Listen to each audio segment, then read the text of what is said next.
Selat Hormuz. Karena kayaknya kekuatan Iran ataupun yang mengawasi Selat Hormuz itu kan dua-duanya, Amerika dengan Iran. Tetap seperti begitu. Terjadi lagi kontak senjata. Iya, udah pasti. Iran sudah menyadari bahwa perang ini sampai kiamat tinggal 2 hari pun tak akan dihentikan oleh Iran. Itu udah pasti itu. Katanya berdamai gencatan senjata. Gencatan senjata itu kan istirahat perang saja, kawan-kawan. Disadari oleh Iran. Iran ini bangsa pintar. Makanya bisa dia membuat boncos Trump pada saat ini. Ingat, kawan-kawan. Perang Iran dengan Amerika dengan Israel ini sampai kiamat. Ini sudah ditegaskan oleh Moncaba.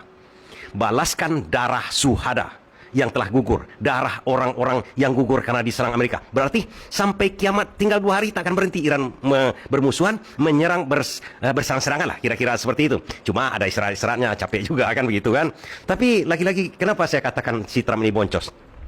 Kawan-kawan, Amerika ini kan sebenarnya ingin menghabisi Iran. Ada namanya biaya perang kemarin itu yang diputuskan oleh Trump. Ada di undang-undang Amerika, kalau peperangan itu di bawah 60 hari, di bawah 60 hari, itu boleh diputuskan oleh presiden. Kemudian biayanya boleh diputuskan oleh seorang presiden. Oke, begitu tidak sampai 60 hari atau berapa begitu kan, tidak tahu saya.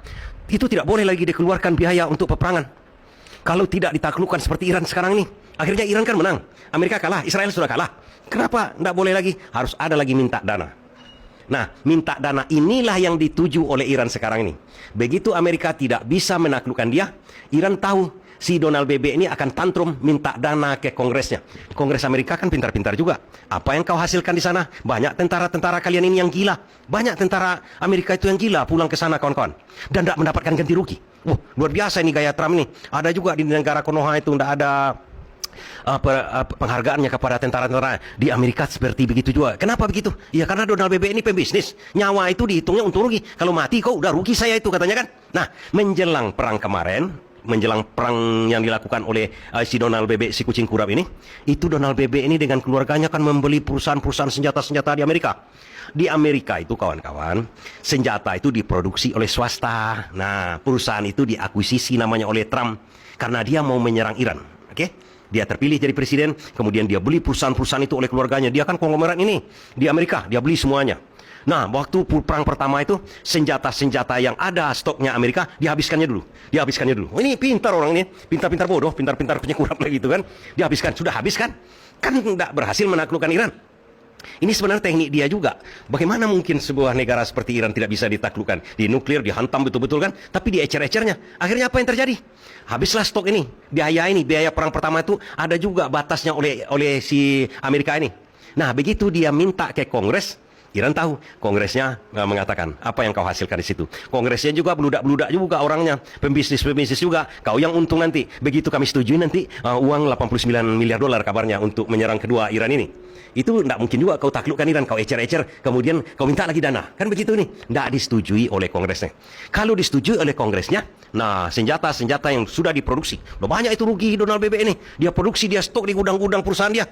Harusnya dibeli oleh negara sekarang. Kalau keluar anggaran itu, tidak keluar anggaran. Mampus dia sekarang ini. Perusahaan-perusahaan dia, menantunya, anak-anaknya, cucunya, cicit-cicitnya. Sekarang meratap itu, menangis membei gara-gara persenjataannya tidak laku. Dan persenjataan itu kawan-kawan di markup juga. Bingung si Donald BB ini.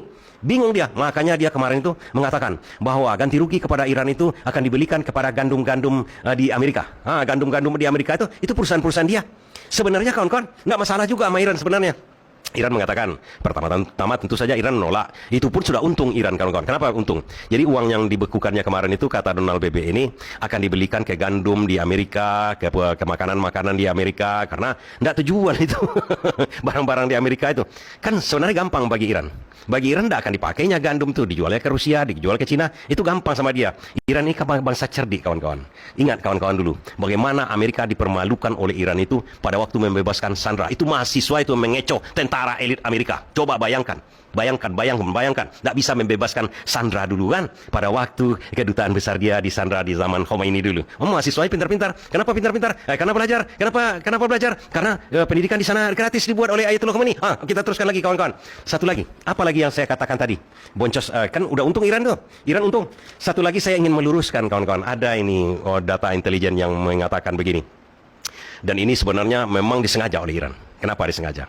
Katanya oleh para belegu-belegu di luar itu kan dinarasikan, kalau memang Hamas itu adalah proksi Iran, Kenapa dia tidak memasukkan dalam perjanjian damai dengan Amerika? Oi, lontong pecal, saya bilang. Kenapa hanya Libanon? Nah, sekarang kita harus pintar-pintar melihat Iran ini. Ini sebenarnya strategi cerdik dari Iran. Kenapa begitu? Yang diserang kemarin oleh Israel itu siapa? Libanon. Nah, kawan-kawan harus tahu juga. Libanon itu pernah dulunya merebut Libanon Selatan itu dari Israel. Israel sekarang kan merebut sebagian itu. Libanon Selatan itu ingin dikembalikan oleh Iran. Harus dikuasai oleh Hizbullah. Hizbullah di Libanon itu kan. Kenapa? Karena itu kan dimasukkan ke perjanjian kemarin itu. Kemudian dari para bedegu-bedegu dari luar ini, dari agen-agen Mossad tak tahu unti-untung ini mengatakan kalau memang Iran itu membantu Hamas, kenapa dia tidak memasukkan Hamas dalam perjanjian? Kenapa harus Hizbullah saja? Nah, harus kita ketahui dulu kawan-kawan. Perjuangan Hizbullah itu sangat berat. Kenapa sangat berat? Dia dihantam Israel di sini. Di Libanon itu kan ada presidennya juga itu. Presidennya itu orang Kristen. Ya, kita tidak masalah agama di sini kan. Di sana kan biasa saja. Perdana menterinya Kristen, presidennya Islam. Tapi di sana lebih berat. Negaranya sendiri, Libanon itu tidak membantu Hizbullah. Tidak membantu Hizbullah. Malahan ingin Hizbullah itu dihabisi oleh Israel. Mereka memberikan jalan kepada Israel untuk menghabisi Hizbullah. Apalagi lain agama. Berbeda dengan Hamas. Hamas itu memang sengaja disetting oleh Iran untuk tidak dimasukkan ke dalam perjanjian. Ini strategi Iran. Karena kalau dimasukkan Hamas ke dalam perjanjian tersebut, Israel, Hamas ini sekarang udah agak lemah. Karena memang diisolasi, kemudian Iran sulit membantu dia. Karena Iran kan disibukkan lagi dengan persoalan perang ini sekarang. Jadi bantuan ke Hamas itu agak kurang sekarang. Dari segi senjata dan lain-lainnya. Nanti kalau itu dimasukkan, Israel ini kan tahu. Ini dihajar lagi Hamas. Kasihan Hamas. Nah, untuk sementara, Hizbullah dulu.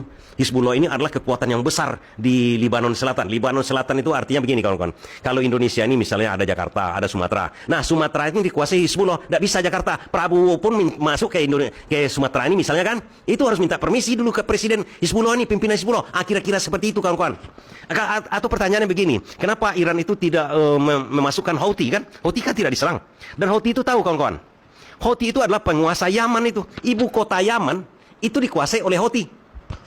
Nah, di sini sebenarnya Iran itu sudah cukup kuat. Jadi kita harus belajar dulu sedikit di belakang itu sebenarnya. Apa kekuatan Iran sebenarnya? Selama ini, negara-negara yang pintar saya maksudkan ini sekarang mendukung Iran itu. Kenapa sekarang mereka mendukung Iran? Satu kawan-kawan. Selama ini data intelijen menyatakan Iran itu sebelum diserang oleh Amerika itu sudah sangat kuat di Timur Tengah.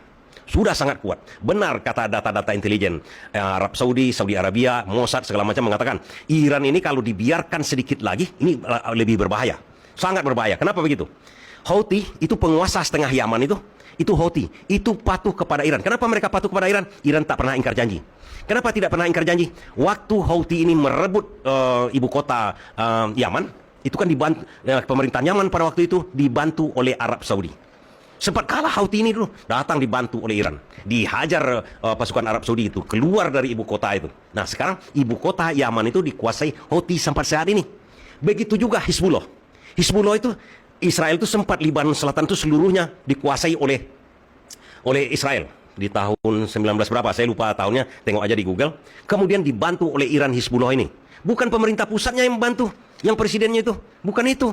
Iran yang membantu untuk mengusir Israel sehingga Hizbullah bisa bertahan merebut kembali Lebanon Selatan itu. Itu kekuatan Iran sebelum diserang oleh Amerika. Kemudian Irak setelah diserang oleh Amerika, setelah dijatuhkan Saddam, itu hampir separuh dari Irak itu artinya takluk. Bagaimana saya bersekutu dengan Iran. Banyak proksi Iran di situ. Makanya kalau sebentar lagi Iran itu dia bisa menguasai Timur Tengah itu. Sebentar lagi, maksud saya sebentar lagi itu begini. Kalau sempatlah di Iran ini diserang oleh Amerika misalnya setahun atau 2 tahun yang akan datang, ini berbahaya. Bisa-bisa Iran itu mencaplok ini semuanya, dihabisinya semua. Karena ini kekuatan dia, coba bayangkan kawan-kawan, Houthi. Kemudian itu